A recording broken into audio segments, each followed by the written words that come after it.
यीशु साहब praise the Lord. आप सबों को केरल से परमेश्वर का वचन सुनने के लिए हार्दिक स्वागत करता हूं।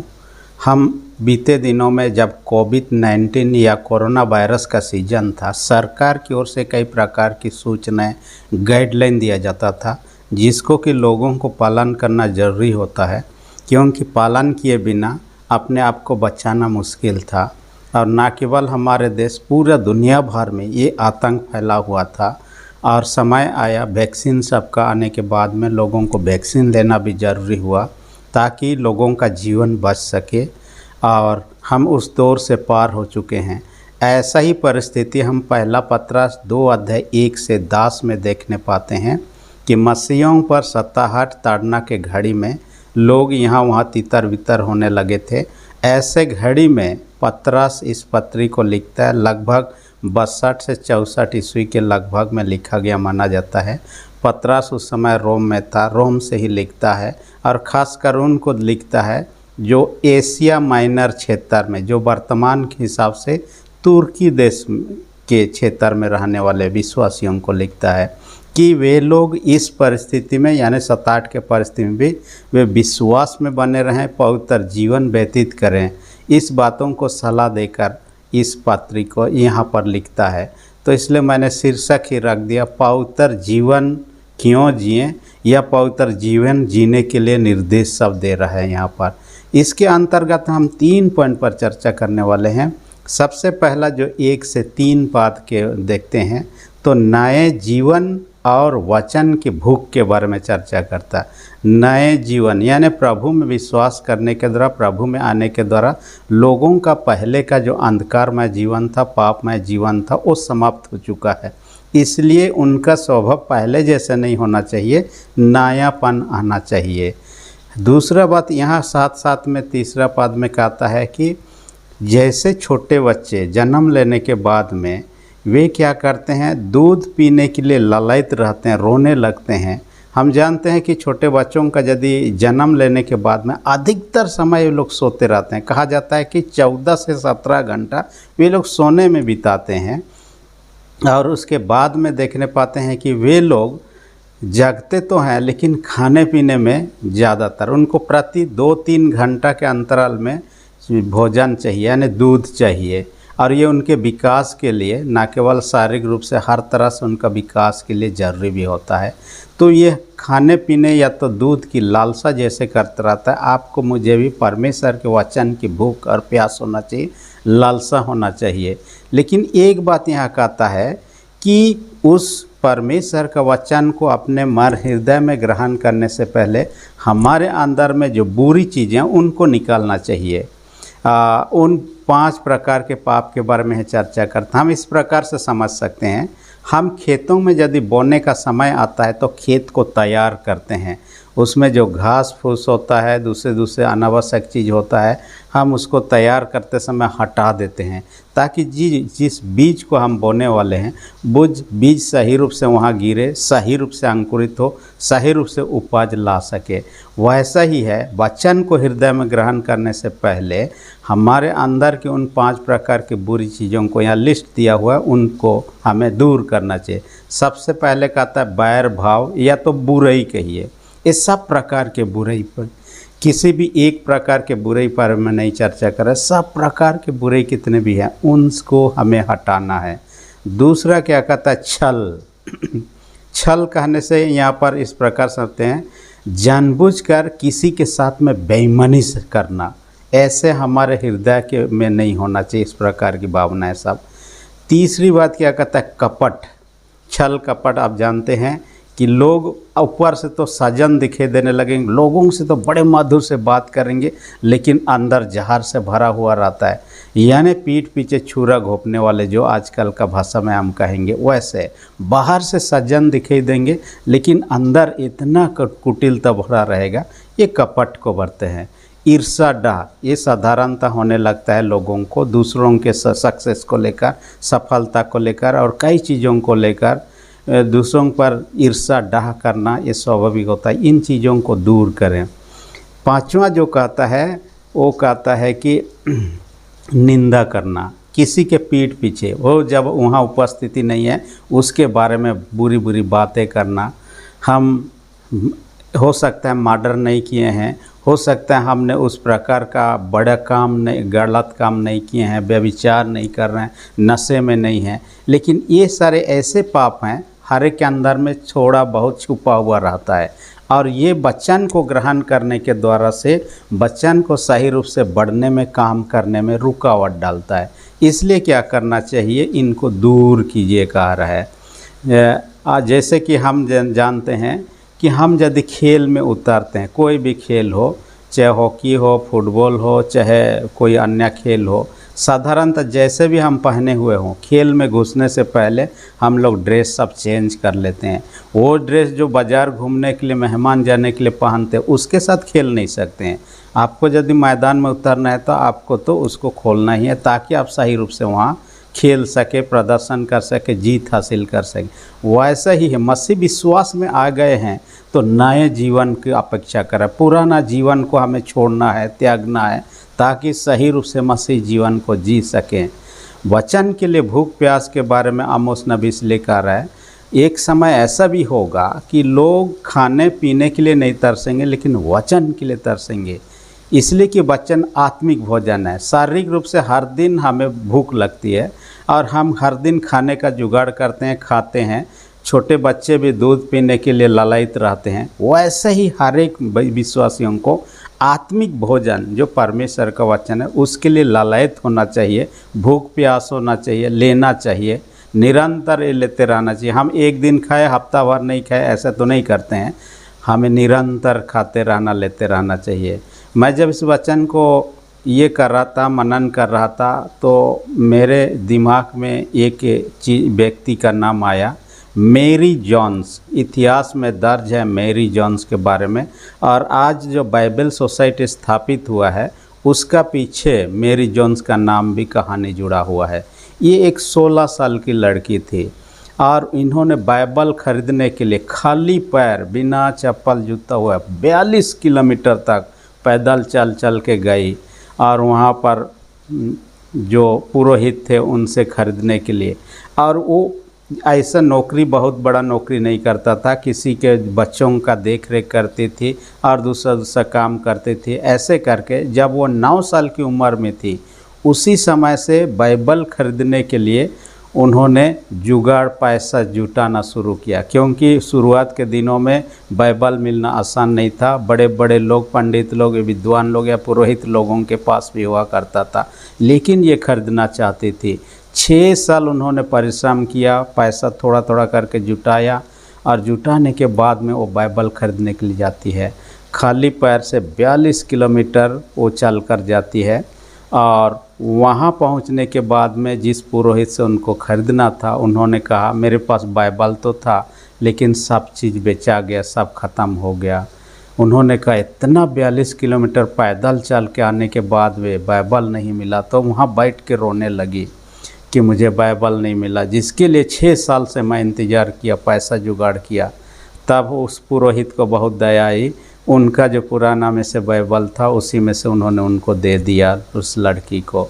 उसके बाद खुशी खुशी वो वापस आती है। तो इस घटना को देखने के बाद में कि वचन के लिए इतना भूख प्यास है, 6 साल से उन्होंने इंतज़ार किया, तैयारी किया, 42 किलोमीटर पैदल चल के आए और उन्होंने विद्वानों से, दूसरे अगुओं से चर्चा किया और बाइबल सोसाइटी की स्थापना, ताकि बाइबल छपा जाए, दुनिया भर में लोग जो पढ़ना चाहते हैं उनके तक पहुंचने पाएँ।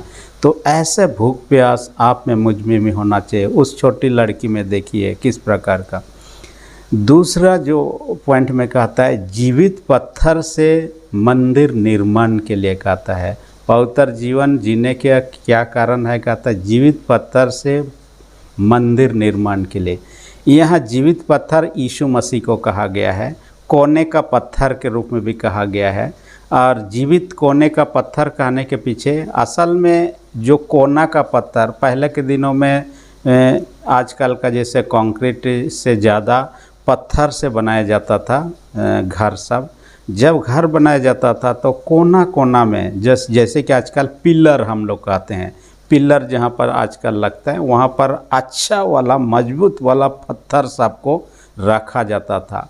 और वो यदि सही रहेगा, जैसे पिलर जितना मजबूत रहे उतना ऊंचा मंजिला खड़ा हो सकता है, वैसा ही है उस कोने का पत्थर सब यदि सही रूप से रहे, जीवित अवस्था में रहे, मजबूत अवस्था में रहे, वो घर टिकता है बहुत समय तक। इसलिए कहता है यीशु मसीह को वो कोने का जीवित पत्थर कहा गया। और उस पत्थर के ऊपर में और भी जोड़ाई होने लगता है, और वो पत्थर के ऊपर में दूसरे पत्थर या ईंटा जो कुछ भी जोड़ाई होता है, वो हर एक विश्वासी लोग जो उस जीवित पत्थर यानी यीशु मसीह पर विश्वास करते हैं उसके साथ जुड़ने लगता है। जोड़ाई जो करते हैं घर का निर्माण में, हम जोड़ते जाते हैं एक दूसरे को, वैसे ही विश्वास के द्वारा हम जोड़ते जाते हैं और एक ईंटा पत्थर से बना हुआ घर नहीं, आत्मिक घर बनाते हैं, विश्वासियों का झुंड बनाते हैं। और जहाँ विश्वासियों का झुंड होता है, परमेश्वर का उपस्थिति डेरा वहाँ होता है। कलीसिया का अर्थ यही है, विश्वासियों का झुंड कहा गया है। और जहाँ पर विश्वासी लोग प्रभु के नाम से जमा होते हैं, प्रभु उनके बीच में होता है। तो यही बात है, कहता है हम उस जीवित पत्थर जो यीशु मसीह उस पर विश्वास करें। वो जीवित है इसलिए कि वो दूसरों को भी जिंदा कर सकता है। इसलिए यूहन्ना 11:25 में कहा पुनरुत्थान और जीवन मैं हूँ, जीवन देने वाला जो है मैं ही हूँ, जो मुझ पर विश्वास करता है यदि मर भी जाए तो भी जिएगा, कहता है। इसलिए उस जीवित ईश्वर पर हमें विश्वास करना है। यूहन्ना 14:6 में भी इसी बात को कहता है, मर सत्य और जीवन मैं ही हूँ। वो अनंत जीवन पाना चाहते हैं तो उस पर विश्वास करना है। देखिए, पत्थर से पहले के दिनों में जो घर बनाया जाता था उसका एक उदाहरण यरूशलेम को ही देख लीजिए। यरूशलेम मंदिर तो अभी नहीं रहा क्योंकि नष्ट कर दिया। इसका एक दीवार अभी भी खड़ा हुआ है। यहूदी लोग उस दीवार के सामने जाकर प्रार्थना करते हैं। उस दीवार पत्थर से ही बना हुआ है, बड़ा बड़ा पत्थर सब है। और उस दीवार में अपना मनोइच्छा को जो प्रार्थना रखते हैं उसका छेद सब में भी लिख के डालते हैं ताकि उनका मनोइच्छा ईश्वर पूरा कर सके। जो भी रहा, आप पिरामिड के बारे में भी आप सुनते हैं जो मिस्र देश में है। बड़ा पिरामिड जो है कहा जाता है, उस पिरामिड में जो पत्थर सब लगा हुआ है, कहा जाता है कि 2.5 टन से 4.5 टन का वजन एक ही पत्थर का होता है। और सोचिए 210 ऐसे लेयर करके वो जोड़ा गया है और ऊपर बनाया गया है। और किसी इंसानों का, जिंदा इंसानों का रहने के लिए पिरामिड नहीं होता था, मरा हुआ व्यक्ति को अंदर रखने के लिए, खासकर जो बड़े लोग होते थे, राजा लोग होते थे उनको। तो उसके अंदर में और क्या क्या चीज़ वो अब भी खोज का विषय है, लेकिन तब मरे हुए व्यक्तियों को भी रखा जाता था। जो भी रहा, लेकिन ये आत्मिक घर जो विश्वास के द्वारा हम निर्माण करते हैं वो परमेश्वर का मंदिर है और परमेश्वर का आत्मा उसमें वास करना चाहता है। इसलिए आइए हम उसके साथ जुड़ें, बने रहें, ताकि हम भी अनंत जीवन को प्राप्त कर सकते हैं। क्योंकि यूहन्ना 5:24 में कहता है, जो उस पर विश्वास करता है उस पर दंड की आज्ञा नहीं होते, परंतु वह मृत्यु से पार होके अनंत जीवन में प्रवेश कर चुका है, कहता है। तीसरी विशेष बात जो क्या कहना चाहता है, चुने हुए लोगों का जीवन। यहाँ याजकों का समाज की चर्चा करता है, जिसे चुने हुए लोग। पुराना नियम काल में देखेंगे तो इस्राएली लोगों को चुने हुए लोग कहा गया है, लेकिन वर्तमान में कहें कोई भी जाति का क्यों ना हो, मसीह में विश्वास कर रहे हैं ये लोग चुने हुए लोग, नए इस्राएली लोग हैं, याजकों का समाज कहा गया। उस समय पहले के दिनों याजक उन्हीं लोगों को कहा जाता था जो अभिषेक प्राप्त करते थे, उनको मंदिर में सेवा करने। और यदि हम देखेंगे इस्राएलियों का जीवन में लेवी का घराने के लोगों को ये मौका था। लेकिन यहाँ पर पतरस कहता है पुरोहित समाज जो है उतना ही सीमित नहीं है, सारे विश्वासी लोग पुरोहित समाज से सम्मिलित है। इसलिए पुरोहिताई काम सबको करने की ज़रूरत है। और पुरोहित का जो काम होता था और उसका एक एक काम, कई प्रकार के काम होते हैं। उसमें से पहला जो देखिएगा, बलिदान चढ़ाना। देखिए, पुराना नियम में ही बलिदान चढ़ाने की प्रथा था। तो आज तो पशु पक्षी बलिदान बंद हो गया। यीशु मसीह ही अपने आप को आखिरी बलिदान किया, उसके बाद में पशु पक्षी चढ़ाने का बलिदान खत्म हो गया। हाँ, लेकिन आपने जीवन को प्रभु में बलिदान करना है, चढ़ाना है। जो रोमी 12:1 में इसलिए लिखा था, अपने शरीरों को जीवित पवित्र अनुसार क्या कहता है, प्रभु को बलिदान चढ़ाना कहता है। दूसरा जो कहता है प्रार्थना, हम आराधना जो याजक करता है, याजकों का समाज है, तो याजक लोग प्रार्थना तो करते ही हैं अपने लिए, लोगों के लिए, देश के लिए, संसार के लिए, सबके लिए, बीमारों के लिए। इसलिए हर एक मसीह जो याजक हैं प्रार्थना करना चाहिए। तीसरी बात क्या कहता है, स्तुति प्रशंसा, परमेश्वर की महिमा। हाँ, एक याजक समाज होने के नाते आपको मुझे निरंतर करना है, क्योंकि स्तुति प्रशंसा के बिना हमारा आराधना अधूरा ही रहता है। इसलिए ये हमारे जीवन में होना चाहिए। चौथी बात कहता है दान देना। हम जब आराधना में आते हैं दान देने के प्रथा है, ये पुराना समय से ही दिया जाता था, अब भी हमारे बीच में प्रचलित है। परंतु स्वेच्छा से देना है, खुशी मन से देना है, जितना भी देना है, चाहे दसवान दे, चाहे जो कुछ भी आप देते हैं, लेकिन खुशी मन से दें। ये समझ करके हम प्रभु को दे रहे हैं उस प्रकार। पांचवी विशेष बात कहता है वचन को सुनाना। याजक का काम में से क्या एक विशेष काम, तो वचन को दूसरों तक फैलाना है, पहुंचाना है। और ये हर एक विश्वासियों का भी कर्तव्य है, एक पवित्र याजकों का समाज होने के नाते, चुने हुए लोगों का। इसलिए आपका मेरा कर्तव्य है, हम कैसे दूसरों तक प्रभु का वचन को पहुंचाएं, ये आपका मेरा जिम्मेवारी है।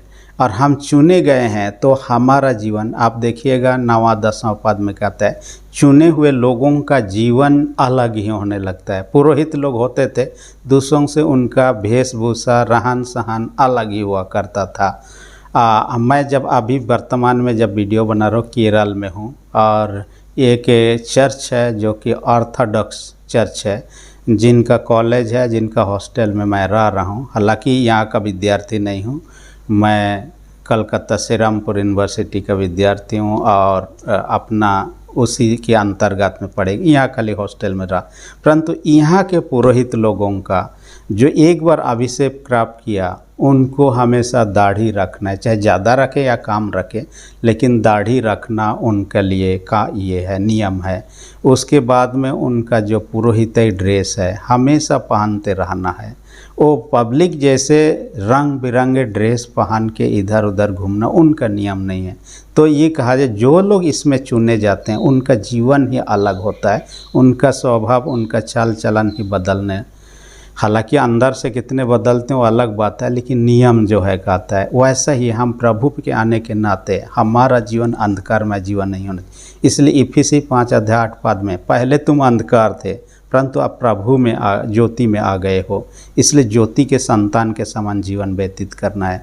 पतरस आज आपको मुझे भी यही चेतावनी दे रहा है, यही अगुवाई, यही प्रेरणा दे रहा है, ताकि हम पुराना स्वभाव को छोड़ दें, वचन की लालसा हर दिन करते रहें और पवित्र समाज होने के नाते पवित्र जीवन जीने का कोशिश करें। हम ऐसा नहीं कर सकते अपने प्रयास से। देखिए बच्चे लोग, देखिए शुरू में जब चढ़ने लगते हैं गिरने भी लगते हैं, चलते हैं गिरने लगते हैं, लेकिन एक समय आता है चलने लगते हैं, दौड़ने लगते हैं, गिरते नहीं। वैसे हमें हमेशा प्रयास करते रहना चाहिए। हम परफेक्ट नहीं है कि पूर्ण रूप से वैसा जीवन व्यतीत कर सकें, लेकिन हमें प्रयास करते रहना चाहिए ताकि प्रभु का आशीष अनुग्रह सदा बना रहे। प्रभु इस वचन के सबों को अधिक आशीष दे, आमीन। प्रार्थना कर। सेनाओं के जीत पिता धन्यवाद देते हैं, आज के वचन का हमसे बातें किया, हर एक सुनने वाले छोटे बड़े सबों को स्वर्ग आशीष से भर दे। जो लोग बीमार उनको यीशु के नाम से चंगाई दे, जिनका विश्वास कमजोर उनका विश्वास को दृढ़ मजबूत कर। प्रार्थना यीशु के नाम से मांगते हैं, आमीन। यदि अब तक आपने मेरे चैनल को सब्सक्राइब नहीं किया, इसी घड़ी सब्सक्राइब कर दीजिए। वीडियो अच्छा लगे तो लाइक बटन को भी दबा दीजिए। धन्यवाद।